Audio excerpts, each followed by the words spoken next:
بسم اللہ الرحمن الرحیم نحمده ونصلی علی رسوله الکریم اما بعد باب مناقب عمر رضی اللہ تعالی عنہ عن ابی ہریرہ رضی اللہ تعالی عنہ قال قال رسول اللہ صلی اللہ علیہ وسلم وَلَقَدْ كَانَ فِي مَا قَبْلَكُم مِّنَ الْأُمَمِ مُحَدَّثُونَ فَإِن يَكُ فِي أُمَّتِي أَحَدٌ فَإِنَّهُ عُمَرٌ متفق علیہ۔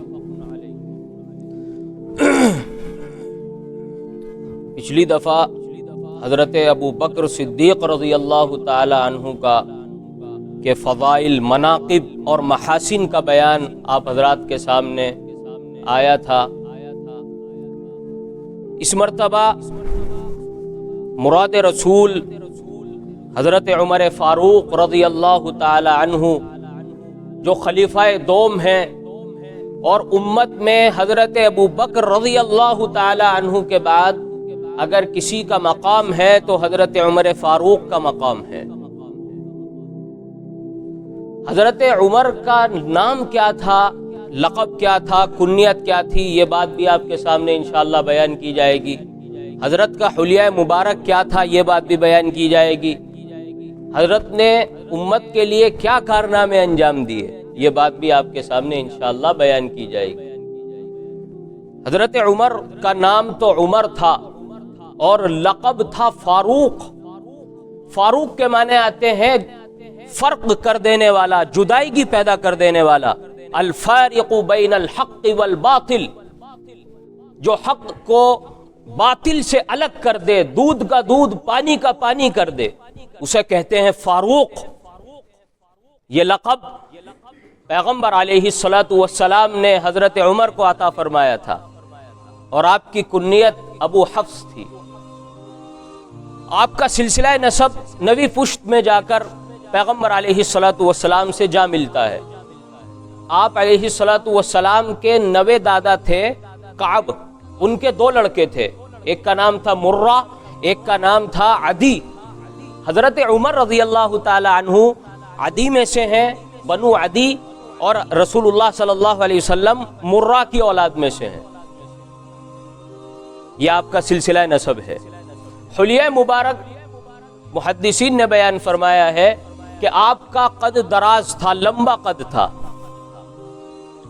اور رنگ مبارک سفید سرخی بمائل سرخی یعنی گلابی رنگ تھا، چہرے پر گوشت کم تھا، اور جس قدر شدت حالت کفر میں اسلام کے خلاف تھی، اسلام لانے کے بعد وہی شدت کفر کے خلاف پیدا ہو گئی، اور جناب رسول اللہ صلی اللہ علیہ وسلم اتنے حیات رہے، آپ کے خاص وزیر رہے ہیں۔ ایک حدیث میں آتا ہے کہ آپ نے فرمایا کہ میرے 2 وزیر ہیں، 2 وزیر آسمانوں میں ہیں، 2 وزیر زمین میں ہیں۔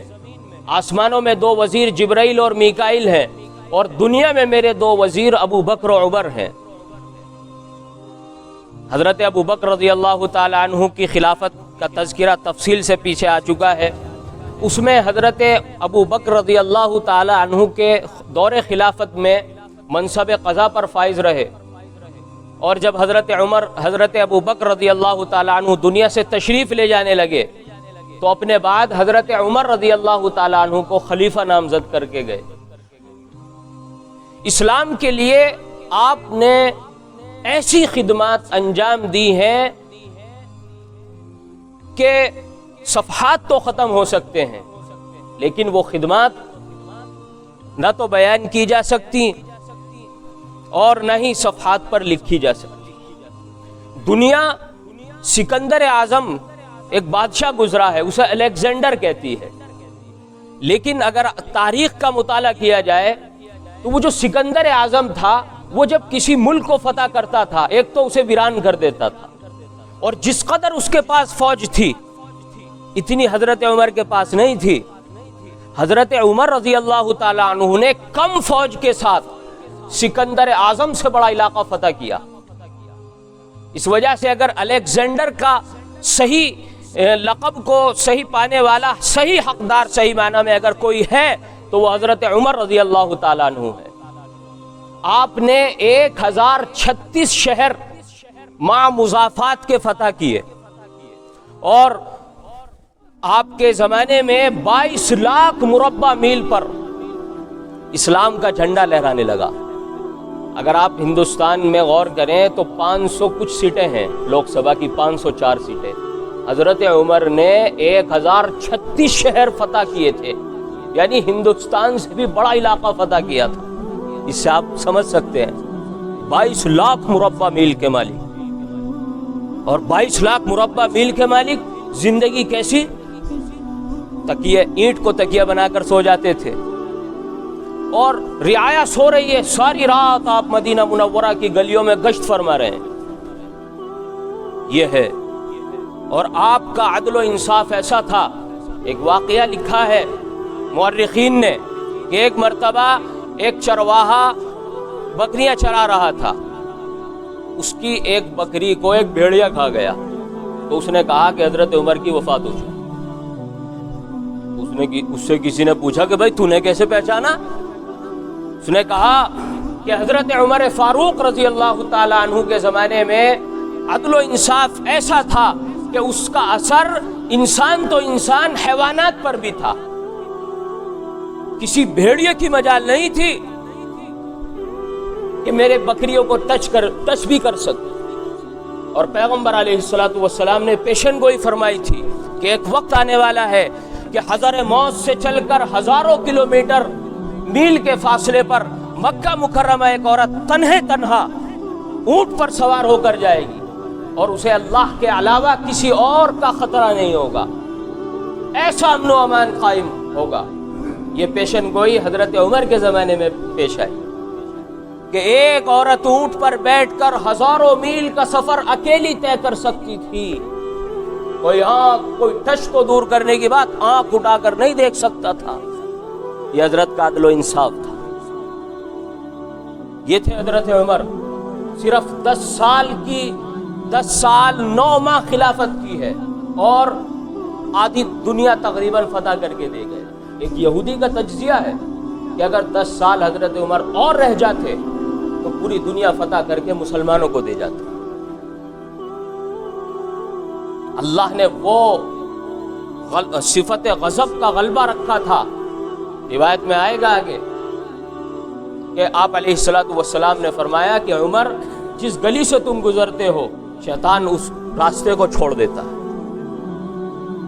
یہ اللہ نے، اور محدثین نے لکھا ہے کہ حضرت عمر رجال غیب میں سے تھے، یعنی نظام عالم کو چلانے کے لیے اللہ نے کچھ خاص بندوں کی ذمہ داریاں لگائی۔ ہوا آپ کے تابع، پانی آپ کے تابع، زمین آپ کے تابع۔ ہوا کیسے تابع؟ ایک فوج گئی ہوئے لڑنے کے لیے، تو آپ مسجد نبوی کے منبر پر تشریف فرما ہے، آپ نے وہیں کھڑے کھڑے آواز دی، یا ساری الجبل، یا ساری الجبل۔ صحابہ حیران ہے یہ کیا فرما رہے ہیں۔ پھر آپ نے اپنی تقریر جاری کر دی۔ کچھ دنوں کے بعد فوج لوٹ کر آئی، تو انہوں نے کہا کہ ہم تو ہارنے والے تھے، اچانک ایک غیبی آواز آئی، یا ساریہ الجبل۔ ساریہ ان کمانڈر کا نام تھا کہ ساریہ پہاڑ کو پشت پناہ بناؤ، ساریہ پہاڑ کو پشت پناہ بناؤ۔ یہ ہوا نے تابعداری کی۔ مصر کے اندر جب حضرت عمر ابن العاص رضی اللہ تعالیٰ عنہ نے مصر فتح کیا، تو وہاں پر ایک دریا تھا جو بھیٹ لے کر بہتا تھا۔ حضرت نے لکھا کہ حضرت یہ دریا ہر سال ایک نوجوان لڑکی کی بھیٹ لے کر بہتا ہے، کیا کیا جائے؟ حضرت نے خط لکھا کہ او دریا، اگر تو اللہ کے حکم سے بہتا ہے تو بہت، اور اگر تو بھیڑ لے کر بہتا ہے تو ہمیں تیری ضرورت نہیں ہے، خشک ہو جا۔ تاریخ گواہ ہے کہ آج بھی وہ دریا جاری و ساری ہے۔ ایک مرتبہ زلزلہ آ گیا تو حضرت نے ٹھوکر مار کر زمین کو کہا، کیا عمر تیرے اوپر انصاف قائم نہیں کر رہا؟ کیوں ہلتی ہے؟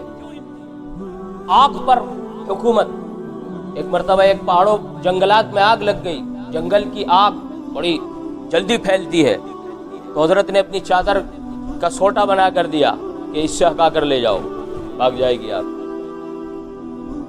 یہ اللہ نے عطا فرمایا۔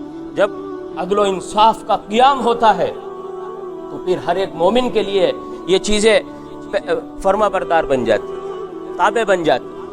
یہ تھے حضرت عمر۔ باقی حالات انشاءاللہ آتے رہیں گے۔